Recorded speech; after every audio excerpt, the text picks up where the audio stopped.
You going to get that? You know, between ring number 3 to your law firm and ring 6, the chances of a potential client hanging up and calling someone else has gone from 80% to 8,000. Now, the math might not be with me on that, but the real question is, what number would make you second guess your current intake process? In a recent poll, we asked lawyers if they had faith in their intake departments. And while 56% said yes, 54% said no. And so, for the law firms that feel they have a grip on intake, and for the law firms that don't, and everyone in between, let's dive in to today's show on intake, marketing, and law firms and leads. Shall we?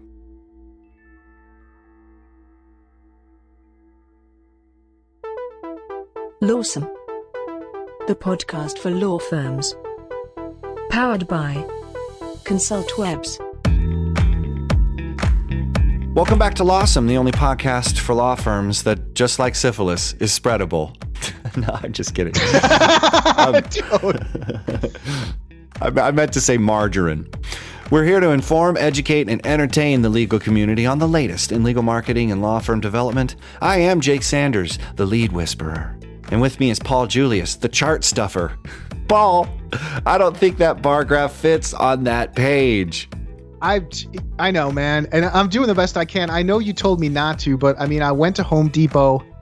I got all these materials so I could have a 3D rendering of an actual bar graph that I made with these steel bars. Yeah, and I see you brought bar stools and stuff, and I think that the whole brief has been misinterpreted because this PowerPoint presentation is really expensive. Plus, yeah, they're gonna be like, why is Home Depot on this? The receipt here. What did you need? That's we right. needed it. Well, if you look at it, I went. There's the bars for the bar graph. We've got the bar stools. Graph paper. Well, we're gonna need some bar soap to clean up after all this mess I'm making here in the studio. We also bought like a small replica of the Cheers bar. You know, this show for lawyers, we haven't said anything about like the bar association. Oh yeah. Well, we're gonna just pass the bar on that one. All right, tell people what's on the show. On the show today, we talk about intake, starting off with an article from the Consultwebs blog about the must-haves for successful intake processes. And then we talk to the master of intake food, Tom Bell from Alert Communications. And as always, we pry the truth from our guest with 5 questions we ask everyone. Pull up a plate. It's the Hot Takes Buffet. Blog today on the Hot Take Buffet is from Consultwebs.com. It's entitled 5 Absolute Musts for Effective Law Firm Intake, written by the Consultwebs staff. I remember writing this. We all got one word. All of us, yeah. We passed the article around. Yeah, it was like a doobie. We just passed this thing around. Everybody put on. And we wrote it. It was we chain wrote this.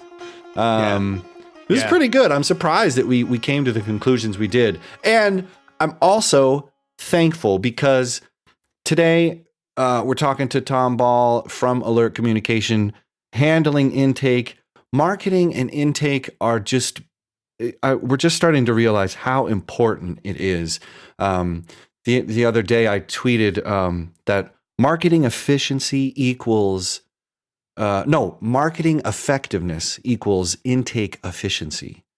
And I got a lot of pushback for it because, people are saying contacts, is everything. And really it isn't. If your intake department is good, your marketing is going to be effective because without it, you will never see it. It's like Schrodinger's cat marketing. It's like quantum marketing. If you don't have intake, there's nothing to register it. No one has seen your marketing. You know what I mean? Let me give the points here real quick. The 5 absolute musts for effective law firm intake. Here's the 5. Number 1, the ability to reach an actual person. Number 2, sensitivity. And I think that's amazing because Tom later on talks about empathy. Number 3, prompt response times. Number 4, lead tracking. And number 5, lead nurturing and follow-up. So these are kind of the 5 points our groupthink article touches on here. I think for me, the thing that sticks out the most, at least from the marketer side of things, is number 2, sensitivity. and where Tom talks about empathy. That's something that I think you cannot fake. Even from a marketer, it's incredibly valuable to be able to, put yourself in the chair of the person who's looking for the services you're trying to market. Like, Totally. What would they be searching for? How did they feel? Are they upset? What's the pathway that they're going to take? Have they been like, what stage of the situation are they in? So when you do that kind of stuff, you start to think a little bit differently than a marketer. You're thinking more like someone who's trying to help someone else out. And I think that's really important. And it just carries on to intake too. If it's clear this is a call center, if it's clear that they're just trying to get, some information to figure out which different call center to route you onto, that's very impersonal. And particularly with law firms, these are people who may be facing some of the most difficult moments of their lives. I think you need to respect that. And if you do, I think you're rewarded for it. So it's interesting to say that, marketers embrace this persona. Like, what is your persona, and how do you, use empathy to better, position your marketing? But if you have real people answering the phone and real people asking questions that you've helped, create with a good intake sheet, you can create empathy at scale. But you brought up a really interesting. When is it too efficient? When do I feel like I've called a call center and it's just too efficient? And maybe the reason why people don't use intake or outsource it because they think that it'll be cold and distant. But really, the true danger isn't coldness or distance. It's response time. And then followed by character and empathy. But if you don't answer the phone, it doesn't matter. It doesn't matter, right? Yeah. I mean, I think there's something there that should maybe scare people or activate them. Well, I mean, even then, I know we had a client I was doing AdWords for, and they lost a case. It was this is really unfortunate. Someone was hit by a delivery truck in this city. Dang. And the person's husband was in the emergency room, called the lawyer. The lawyer's intake picked it up. Wow. And it was like this thing was like, it was all over the news. It was bad. Like, it's just a bad accident. And the guy was like, yeah, I don't know if you're watching, but that I was involved in that accident. That's me. And the operator was like, oh, I'm not in X city. We're actually based out of here, so I don't know. The guy hung up. We're sorry, the number you have dialed is not in service at this time. That's I where the operator's coming from, but at the same time, like, haven't we heard other intake companies talk about like having the weather forecast pop up? Doing stuff like that. Like, you just do a little bit to make some kind of connection. Context. Yeah. Well, but that is good. Being bilingual, having having it open and knowing the pronunciation of streets and knowing the weather and being personable and all of that stuff, that's fine. But if you don't pick up the phone, none of this matters. None of it matters. So it's all really interesting because we focus on the aspirational parts of this. Is like, we're going to be great. We're going to pick up the phone. We're all about customer service. Ask any of these law firms if their customer service is top notch. They will say, of course. The best. But it's the best. Yeah. Yes. So you don't feel good about it, honestly. Sometimes people have a hard time talking to lawyers. We're sending a drone with a bottle of water to your office window right now. See? To prove your intake experience with our firm. And then when you're done, there's another drone coming with a mint. But you could be really efficient and hire more drones and then have a Frito drone that only delivers chili cheese Fritos. But you won't solve the problem. That would be hey. No, so of course. Chili cheese Fritos. And then like an Arby's drone that shoots the cheese sauce everywhere. The point is, I think we're off, but you've delivered on the wrong metric. And so what's good about Alert and what's good about this article that hits on those 5 points and that are central to Tom's interview later, and the interview is thinking of it as something that's worth investing and staffing properly to just make sure you have the ability to capture the metric. Because we're so obsessed with the right metric, the wrong metric, you have to just set your nets open to catch it. That's what you need. You have to make sure you have a net to catch all of it.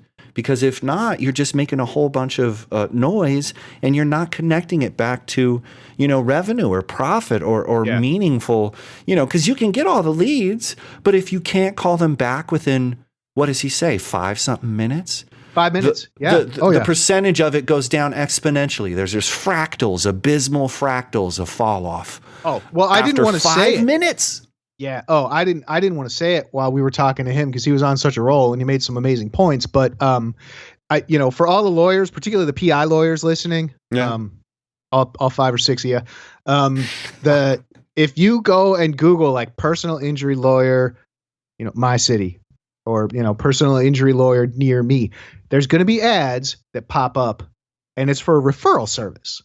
It's not for a law firm. It's just for a lead service. They're generally kind of gray, shady on whatever it is. If you go in and try it sometime, go put your name and email in there. Time how fast those people get back to you, because that is what you got to try and beat. Because that's all they do is refer people out. They're taking your clients and they're doing it because they're going to call them back before you do. And you know what? Shameless plug for Alert Communication. Jake and I have both worked with them. Wonderful people. If you don't want the headache of trying to figure this out or that out, or how to put this here, or maybe I should put this, just get people who do this for a living and do it successfully. And the problem is solved. Boom. Excellent. Well said. So let's go to that interview because there's snacks, gems. He connects certain things. Turns out that your intake might be your competitor's best marketing. Yeah. So there's some really interesting insights coming at us. But I'm going to end with this paragraph and then we'll go to the interview. From the Consultwebs blog. Here's the last paragraph. Intake often gets overlooked and written off as a lesser part of the business, but intake is serious business. Without effective intake and proper notes, you never know the true return you're getting. You also miss out on knowing where your opportunities for improvement are. You can learn a lot from each prospective client who calls in, even if it's a case that isn't in your practice area. Invest in your intake system and watch your return on investment improve as more cases flow in. Stay tuned for more goodness from Lawson after this message.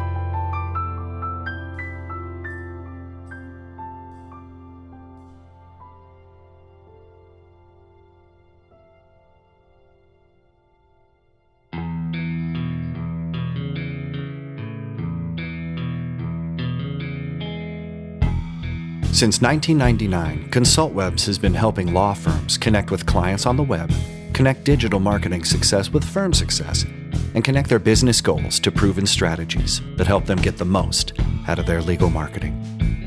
Go to consultwebs.com to learn more.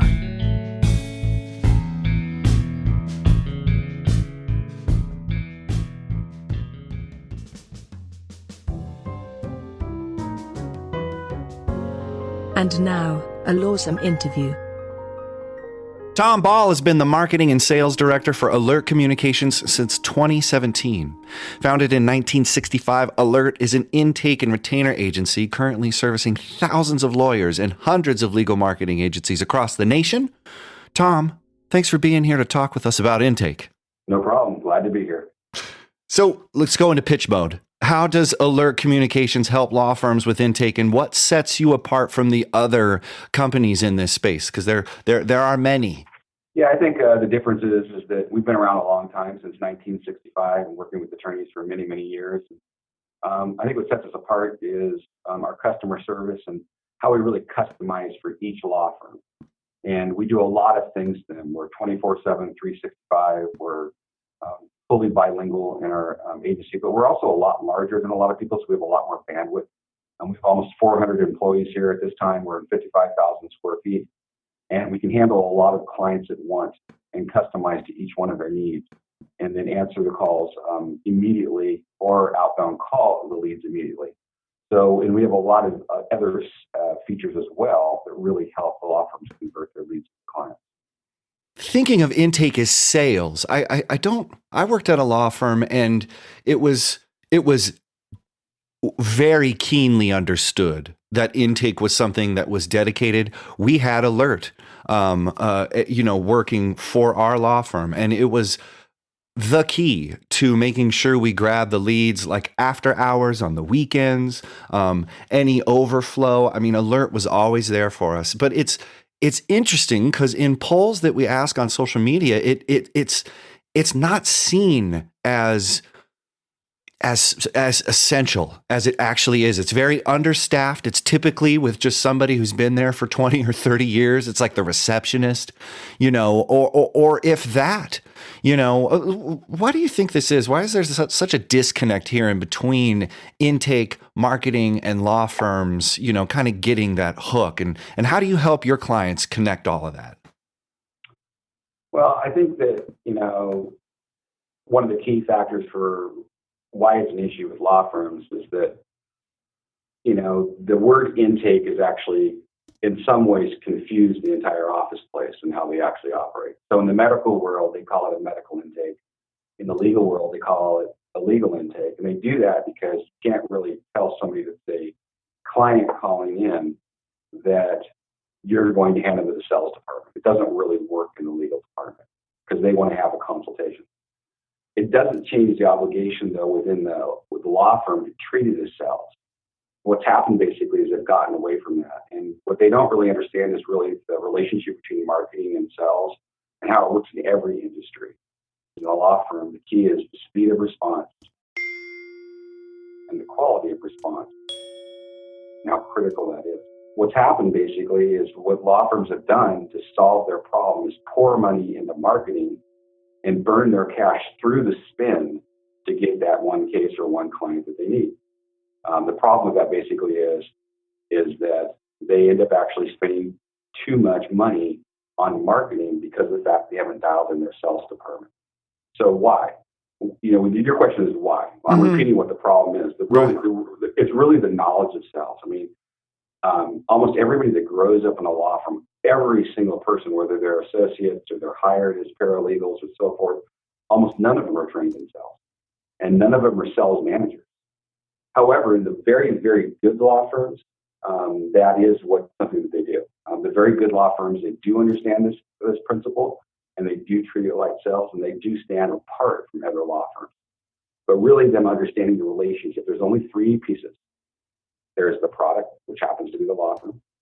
There's marketing, and there's intake, which is really sales. That's in every single company that exists on the planet, and they just don't treat intake as sales. And I think it's a lack of knowledge. Just to take a slight tangent here, people are freaking out about getting, chat on their website and stuff like that. But the majority of the business that we see, the leads that get closed, it happens on the phone. So, what's the key with this to closing that deal with the voice? Like, what do you think is needed in those sales calls that a lawyer just might not bring? Question. So, and I don't think it's just the lawyer. I mean, what happens basically within a law firm is it's not always a lawyer answering the call. They really throw everybody in there. Whoever's available when the phone rings, they actually have to learn to pick up that call. But the key to intake is that, first of all, generally, in the world that we live in, a huge amount of law firms are dealing with some sort of personal injury that's going on. So but it doesn't even matter if it's that or if it's criminal law or even family law. The first thing you have to teach people is empathy. They have to have this within them and be trained for that, to be empathetic. The psychology of the call when you're dealing with somebody that's actually been, that basically has a case or been injured or that has a serious concern. Call control as well, so you don't have a rambling call and you can focus them back. Questions make a difference to move them down the line toward the finish line, and also legal terminology. So what happens when people are multitasking, it doesn't work.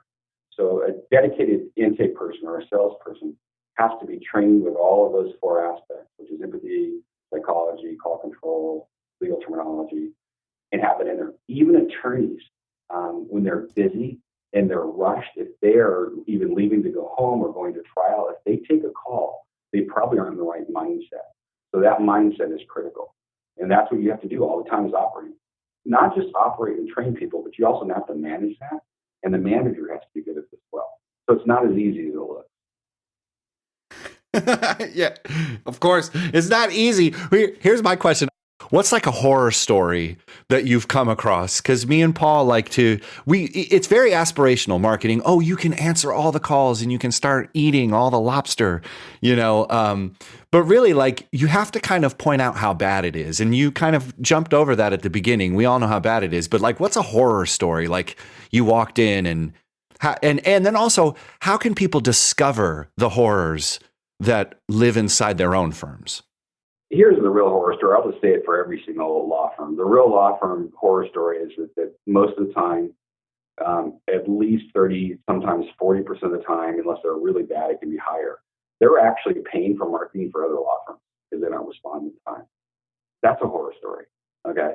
So they're actually spending all this money for marketing and they're slowly responding. They're not adequately responding. They're losing the client who just wants to do business with them. And they've just marketed for another law firm. That's the horror story we see all day long. How do they actually discover that? We actually have an audit we do with law firms. We actually walk them through a whole process, which is free.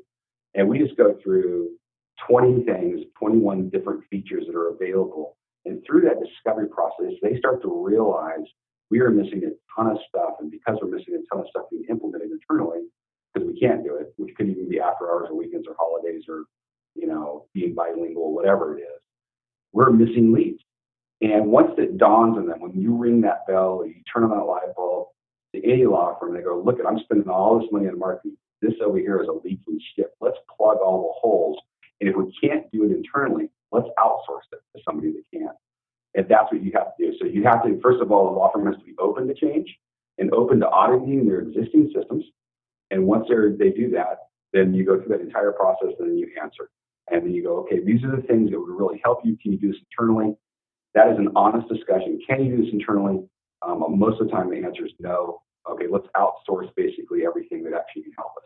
So talking about a response time, what is that good response time? You're saying bad response time is the number one. What is it? Within 1 to 2 hours? Or like a day? Or within the week? Or, what are we talking about? Just picking up the phone in general. What are the stats there? Yeah, so there are studies on this. Just, MIT did a study on this. We've done this in a lot of our presentations. Statistically, when a live call comes in, when the phone's ringing in a law firm with a new client, you should pick up the call within 3 rings. Okay. In this world, which is an impatient world, when you go to ring number 4 and then 5 and 6, you start to abandon those leads more and more often as they call the next person because they think you're too busy to take the call. After the 3rd ring, when an inbound call is coming in, if you do not answer them, it should go to an answering message saying, hello, thank you for calling ABC Law Firm. We promise we'll be right with you. That should be overflowing and outsourced to a call center that can actually adequately handle that call. If they cannot handle it internally, that's how fast you have to respond. That's for calls. And that, by the way, that's a 24/7 thing because people that call into law firms, basically even the way the marketing works for law firms, those calls come in 24/7. Weekends and holidays. The other piece is web leads. When web leads come in, you basically have about 5 minutes or less to respond to them. It's best to have an automatic system in place, some sort of AI or some sort of a system that you currently have that you're using, where when a web lead comes in, that people automatically receive a text message. Thank you for calling ABC Law Firm. Please be expecting our call. That stops them from searching to the next law firm while they're waiting for the call. Then the phone call should outbound to them with under 5 minutes. All right. Over 5 minutes, and when you go to 10 minutes, you have a 10x fall off. So if you were receiving 100 leads and you could contact 100 leads in 5 minutes, it would be only 10 leads after 5 minutes. That's how fast people stop. Pretty significant. Wow, man. And so what about calling back? That's the other thing. You missed it. You got a voicemail. Woof. What's the timeline on that? On what? On returning, like what's like the ideal time frame for to return on those calls. I mean, you shouldn't have missed them. This person actually left you a voicemail. What's the ideal turnaround time? Like within a couple hours, or by the end of the day, or what are? Do you have any stats on that, or is it just like the voicemail is the new graveyard or something? Yes, statistically, it depends on what the client's doing. I mean, let's say if they're already a retained client, you do have more time. Sure. Yeah, of course. But if it's new clients really shouldn't be going to voicemail. Okay. New clients should be always live answered. If they can't be live answered by the law firm, they should be live answered and outsourced to a call center. They can actually a legal intake center. They can actually talk to the people. Voicemails really are going to push people to shop. They'll leave you a voicemail, but they'll also call the next law firm, and the first person they get a live person on the phone, if they are adequately answer their questions, they could literally text them over a retainer and sign them on the spot and retain them, and you've lost the lead. So there is no wait time, is what I'm saying. All right. So taking all this into account, and there's some amazing advice you've dispensed here, Tom. But let's get it down to one thing right now. Yeah. One piece of advice for our audience, all our listeners, if there's something that you could say, folks, right here, right now, something you can do today to start improving your intake, what would it be?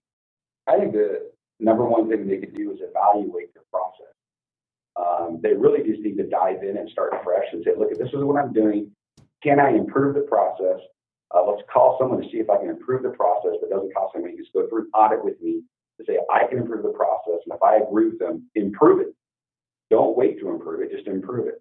And look for all those things. But I think it's really that. It's not really one thing. It's really the audit itself and auditing your own building. Basically say, how do I improve? That's the question you need if you're asking one thing. And then make a step forward to improve. So people want to learn more about you, Tom. They want to get in connection with Alert. How can they find you on the internet? Alertcommunications.com. 5 questions we ask everyone. What was the last book you read? Pitch Anything by Oren Klaff. Nice. Number 2, what is your favorite place? My favorite place is the San Juan Islands. Number 3, what sites, blogs, newsletters, or podcasts do you regularly check in with? Law 360, Google Mass Torts, the Google Alerts for Mass Torts. Yeah, that website, googlemastorts.org. Oh, man. Okay. It's probably the toughest question of the bunch. Number 4, if you were stranded on a desert island and could only pick one condiment to take with you, what would it be? Jack Daniels. That is not, just so you know, that is not the only liquor answer we've received. So yeah, it's cool. Totally common. There's some people know how to be stranded in style. Yeah, right. And comfort. Okay, last one. Number 5. After a long day or a long week at work, how do you relax and unwind? I go into the mountains in the Santa Monica mountain range and I mountain bike. For show notes, links, and info, go to thelawsonepodcast.com or follow us on Twitter or Facebook. Be sure to leave us a review and rating in iTunes or wherever you find the you listen to. Until next week, stay lawsome.